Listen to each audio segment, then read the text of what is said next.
చదివేవాడు వెదవైతే రాసేవాడు ఈనాడు జ్యోతి. అట్లుంది ప్రస్తుతం వ్యవహార శైలి వీళ్ళది. జనాల్ని వెర్రి వెధవల్ని చేస్తా రాస్తున్నారు. పచ్చి అబద్ధాలని అసువుగా తయారు చేస్తున్నారు. స్క్రీన్ ప్లేలు తయారు చేస్తున్నారు. లిక్కర్ కుంభకోణంలో కొత్త స్టోరీ అల్లారు. రాజకేశ్ రెడ్డి ఇవాళ కొత్తగా జగన్ వచ్చాక వ్యాపారస్తుడిగా లేదు, జగన్ వచ్చాక డబ్బులు సంపాదించలేదు. అతను ఏనాడు నుంచినో వ్యాపారం చేస్తాడు, సినిమా రంగంలో ఎప్పటి నుంచినో ఉన్నాడు.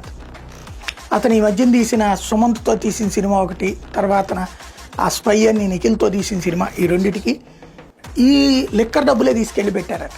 వైట్ మనీ చేయడానికి పెట్టారట. అక్కడ రికార్డులో చూస్తున్నాం 12 కోట్ల అప్పని ఉంది.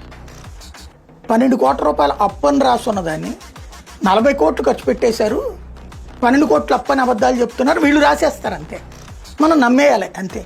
ఇంకొకటి, ఎవడైనా బ్లాక్ మనీని సంపాదించాక దాన్ని ఎన్నికల్లో ఖర్చు పెట్టాలనుకున్నప్పుడు బ్లాక్ని వైట్ చేసుకుంటాడా?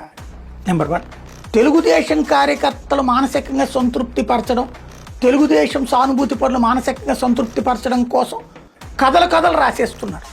మిగతా వాళ్ళకు ఒక అనుమానాన్ని ఆ రూట్లో ఆలోచించండి మీరు అని చెప్పడం. జగన్ ద్వేషుల కోసం కథలు రాయడం తప్పించి, ఇప్పుడు రెడ్డి అయ్యా, విజయసాయి రెడ్డి అయ్యా, జగన్ అయ్యా ఇప్పుడు వ్యాపారాలు చేసుకునే వాళ్ళని తీసుకొచ్చి దొంగలుగా చూపించుకునేటటువంటి క్రమం.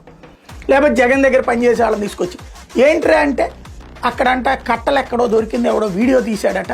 ఆ వీడియో వాడి దీంట్లో పెట్టుకుంటే దాన్ని రిట్రీవ్ చేశాడట. వీడియో డిలీట్ చేసిన దాన్ని రిట్రీవ్ చేశారట. కానీ వాళ్ళ సెల్ ఫోన్లన్నీ రాజకేశ్ రెడ్డి ముందే తీసేసుకుని డబ్బులు పెట్టి ₹1,00,000 ఇచ్చి మీరు వేరే ఫోన్ కొనుక్కోండిరా అని చెప్పాడు. కానీ వాళ్ళ దగ్గర ఉన్నటువంటి ఫోన్లో మాత్రం ఈ వీడియోలు పెట్టి తీసుకున్నారు. ఈనాడు జ్యోతి వాళ్ళు రాసుకొచ్చిన కథనాలు. మేము ఏదైనా సరే చెప్పామంటే అబద్ధాన్ని నిజంగా నమ్మిస్తాం. ఎందుకని? మేము సినిమాలు కాదు, డిటెక్టివ్లు కాదు, నవల్స్ కాదు, వార్తల్నే అలాంటి రచయితలాగా రాస్తున్నాం.